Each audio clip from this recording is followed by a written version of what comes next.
Hi everyone, कैसे हैं आप सभी। उम्मीद करते हैं आप लोग बहुत अच्छे होंगे, स्वस्थ होंगे और मस्त होंगे। आज की इस वीडियो में हम 14 नंबर से आगे का क्वेश्चन बताने वाले हैं और हम पढ़ रहे थे समांतर श्रेणी 5वां नंबर चैप्टर, उसका ऑब्जेक्टिव हम सॉल्व कर रहे थे। तो आइए देखते हैं कि क्या है हमारा 15 नंबर क्वेश्चन।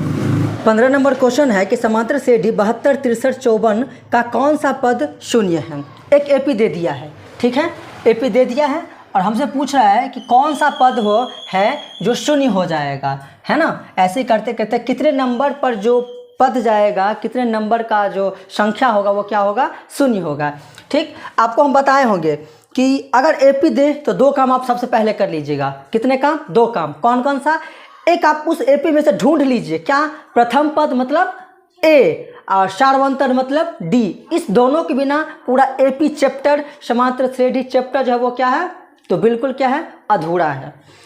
तो सबसे पहले आप इसमें हम क्या देख रहे हैं, ए मतलब प्रथम पद क्या है हमारे पास 77। डी निकालिए, डी का फॉर्मूला क्या होता है, दूसरा पद माइनस पहला पद। तो दूसरा पद क्या है 63, पहला पद क्या है 72। इसको घटाइए, 63 में से 72 तो नहीं घटेगा। 72 में से अगर हम 63 घटाते हैं तो कितना हो जाएगा, आई थिंक 9। 12 में से 3 गया तो कितना हो जाएगा 9, ठीक। और ये बच गया फिर कितना 6, 6 में से 6 गया तो 0, माइनस का 9। दो चीज़ हमारे पास है। हमें पूछ रहा है जो कौन सा पद शून्य है, हमें मालूम ही नहीं है कि जो कौन सा पद शून्य है। तो मान लेंगे कि nवां पद शून्य है। क्या मान लेंगे कि कोई सा भी पद है जो शून्य है, कोई सा भी, कितने भी नंबर का कोई पद है हमारे पास, ए हो, 2 हो, 3 हो, 4 हो, 5 हो, 6 हो, 7 हो, नहीं पता, वो शून्य है हमारे पास, मान लेंगे। चूँकि हम जानते हैं कि ए एन बराबर फॉर्मूला क्या होता है, ए प्लस एन माइनस 1 इंटू में क्या होता है, डी होता है। तो ए एन किसको माने हम, 0 के बराबर माने हैं। ए हमारे पास क्या है 72 प्लस में एन तो हमें निकालना है, इसको ऐसे ही छोड़ दीजिए। डी हमारे पास क्या है माइनस का 9 है। ये जो है ना 72, इसको इधर लेकर आइए तो माइनस का 72 हो जाएगा, साइड जब चेंज होगा तो, ठीक। बराबर में क्या बचेगा आपके पास n माइनस 1 इंटू में माइनस का 9। ये जो माइनस का 9 है इसको भी आप इधर लेकर आइए तो ये गुना में है, गुना जब साइड चेंज करता है तो क्या बनता है, भाग बनता है। तो माइनस 72 बाई माइनस का 9 बराबर में n माइनस 1। माइनस से माइनस गया 9 8 72, 8 बार में ये माइनस का 1 इधर आएगा तो क्या बन जाएगा, प्लस का 1 बन जाएगा। तो 8 और 1 क्या हो जाएगा 9 बराबर में n, मतलब 9वां पद जो है, 9वां पद वो हमारा क्या हो जाएगा, शून्य हो जाएगा। 9वां पद क्या होगा, शून्य होगा, जो कि ऑप्शन नंबर बी में है, वो करेक्ट आंसर होगा। इस तरह से आप इस क्वेश्चन को सॉल्व कर सकते हैं। चलिए देखते हैं 16 नंबर क्वेश्चन आपके स्क्रीन पर क्या है। 16 नंबर क्वेश्चन है कि 2x² प्लस में 5x माइनस 12 बराबर 0 का मूल क्या होगा। तो ये तो 5वां चैप्टर का है नहीं, ये जो है वो चौथे नंबर चैप्टर का है, फिर भी दे दिया है, कोई दिक्कत नहीं। आप भी जानते हैं, हम भी जानते हैं, और ऐसे ऐसे क्वेश्चन मूल निकालना हम बहुत अच्छे से जानते हैं और खूब पढ़े हुए हैं, ठीक है ना। तो मूल निकालना है हमको, मतलब क्या है कि इसका x का 2 मान हमें निकालना है, ठीक, या फिर एक मान जो भी ऑप्शन में हो, जिस तरीक़ा से ऑप्शन दिया हो उस तरीक़ा से हमें x का मान निकालना है। बहुत सारे तरीका है कि ऑप्शन इसमें रखिए और अगर यह 0 के बराबर आ जाता है x का मान रखने से ऑप्शन से, तो वो हमारा क्या हो जाता है, मूल हो जाता है। और भी तरीका है, पहले आप क्या कीजिए, दूसरा तरीका हम सीखते हैं कि 2 को 12 से गुना कीजिए तो क्या हो जाएगा, माइनस का 24 हो जाएगा। और इस माइनस को 24 को 2 भागों में ऐसे तोड़िए कि गुना करने से माइनस 24 आ जाए और बीच वाला संख्या क्या है, बीच वाला संख्या जो है वो हमें 5 आ जाए। ऐसे 2 संख्या ढूंढिए, ऐसे 2 संख्या ढूंढिए। तो हमारे पास ऐसे 2 संख्या कौन कौन है, अगर हम बात करें 8 और 3 की बात अगर करें तो 8 और 3 की अगर बात हम करें तो प्लस का 8 और माइनस का अगर 3 हम ले लें तो 8 तरीक 24 माइनस का हो जाएगा, प्लस माइनस, और 8 में से 3 गया तो 5 हो जाएगा। मतलब ये जो पेयर है वो हमारा क्या है, सही है। तो एक बार क्या कीजिए, x इक्वल टू प्लस का 8 जो है उसको माइनस का 8 लिख दीजिए और ये जो गुणांक है x² का उसको नीचे में लगा दीजिए, इसको काटिए। तो 2 1 2, 2 चौका 8, माइनस का 4 हो गया, ठीक। दूसरी तरफ आप क्या कीजिए, x बराबर ये जो माइनस का 3 है साइन चेंज करके प्लस का 3 लिख दीजिए और नीचे में क्या रख दीजिए आप, ये x² का जो गुणांक है वो 2। ये तो कट नहीं रहा है तो ऐसे ही छोड़ देंगे। तो ऑप्शन नंबर सी में दिख रहा है हमें क्या, माइनस का 4। किस में दिख रहा है, ऑप्शन नंबर सी में दिख रहा है। इस तरह से आप क्या कर सकते हैं, बहुत ही शॉर्ट तरीका से बना सकते हैं, बिना लॉन्ग प्रोसेस के, गुणनखंड किए बिना, ऑप्शन से चेक किए बिना। बहुत सारे मेथड है तक बनाने का, उस तरीक़ा से आप बना सकते हैं। 17 नंबर क्वेश्चन आपके स्क्रीन पे दिख रहा है कि समांतर श्रेणी दे दिया है हमको और कह रहा है उसका सार्वंतर बताने के लिए। सार्वंतर क्या है हमारे पास समांतर श्रेणी, उसको सबसे पहले हम क्या करते हैं यहाँ पर आपको नोट करके दिखाते हैं। 3/4 5/4 3/4 5/4 7/4 उसके बाद 9/4 है। इसका सार्वंतर हमें बोल रहा है क्या होगा। सार्वंतर मतलब क्या होता है आपको बताए हैं हम पहले ही वीडियो में, और हर वीडियो में ऐसे ऐसे सवाल आता है। सार्वंतर मतलब होता है कि डी डिफरेंस कितने कितने का है वो हमें बताना होता है। ठीक है, हम जानते हैं कि किसी भी एपी के प्रथम पद को इसको क्या कहते हैं, ए या फिर A1 कहते हैं, इसको क्या कहते हैं A2 कहते हैं, इसको क्या कहते हैं A3 कहते हैं, इसको क्या कहते हैं A4 कहते हैं। या फिर अब ऐसे भी याद रखिए T1 T2 T3 T4 वो दर्शाता है, वो क्या दर्शाता है, ए पद को दिखाता है, और ये 1 2 3 4 वो क्या दिखाता है कि वो पद कितने नंबर पे है उसको दिखाता है, ये है ना, ये n का वैल्यू होता है। ठीक, आप समझ गए होंगे। तो हमें d निकालना है। d का फॉर्मूला क्या होता है कि दूसरा पद माइनस पहला पद। तो दूसरा पद हमारे पास क्या है 5/4 माइनस में पहला पद क्या है 3/4। अगर आप इसको भिन्न घटाव बनाते हैं तो क्या होगा कि 2/4 होगा। अगर आप काट देते हैं इसको तो 1/2 होगा। आइए देखते हैं कि 1/2 है हमारे ऑप्शन में क्या,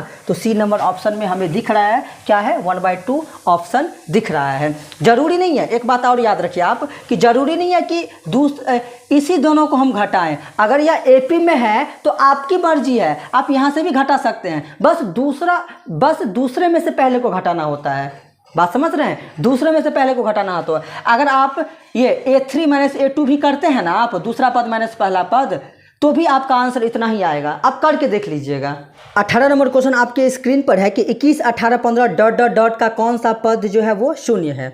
कौन सा पद क्या है, शून्य है, ये हमसे पूछ रहा है। ठीक है, एपी क्या दिया है हमको 21 18 15 21, 18, 15 ऐसे करते करते बोल रहा है कि कौन सा पद शून्य होगा। हमें नहीं पता कौन सा पद शून्य है, और आपको बताए हैं कि जैसे ही एपी दिखाई दे तो दो काम आप सबसे पहले कर लीजिए। क्या कि प्रथम पद आप ढूंढ लीजिए, क्या है प्रथम पद 21 है। डी निकाल लीजिए, डी क्या होता है A2 माइनस A1 होता है। तो अगर हम 18 में से 21 को घटाएं, 18 में से 21 को घटाएं तो नहीं घटेगा, उल्टा घटा दीजिए। 21 में से 18 गया तो क्या हो जाएगा माइनस का 3 हो जाएगा। दो काम आप पहले कर लिए। बोल रहा है कौन सा पद शून्य, हमें नहीं पता कि कौन सा पद शून्य है, तो मान लीजिए ना कि an बराबर शून्य है। an बराबर क्या है शून्य है, नहीं पता कितने नंबर का पद शून्य है, मान लिए कि an बराबर क्या है शून्य है। हम जानते हैं फॉर्मूला क्या होता है an बराबर, चूँकि an बराबर जानते हैं क्या होता है a plus n minus 1 into में d। वैल्यू रखिए, एक क्या है 21 प्लस n, तो हमें निकालना है कि कितने नंबर का पद हमारे पास क्या है, तो शून्य होगा। ठीक है, तो ये प्लस का 21 इधर जाएगा तो माइनस का 21 हो जाएगा। अब माइनस का 3 गुना में है, जब साइड चेंज इधर करवाएंगे तो वो किस में आ जाएगा, भाग में आ जाएगा। बराबर में क्या बचेगा n-1 बचेगा। माइनस से माइनस गया 3 8 24, 8 बार में कट गया। माइनस का 1 इधर आएगा तो प्लस का 1, बराबर में क्या बचेगा केवल n। 8 1 9, तो लिख सकते हैं कि n बराबर 9।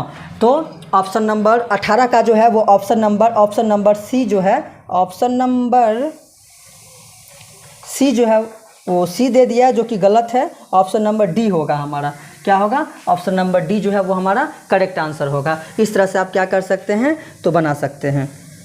ठीक, चलिए 19 नंबर क्वेश्चन है कि यदि समांतर श्रेणी का पद an बराबर दे दिया है 9 माइनस 5n तो a7 क्या होगा।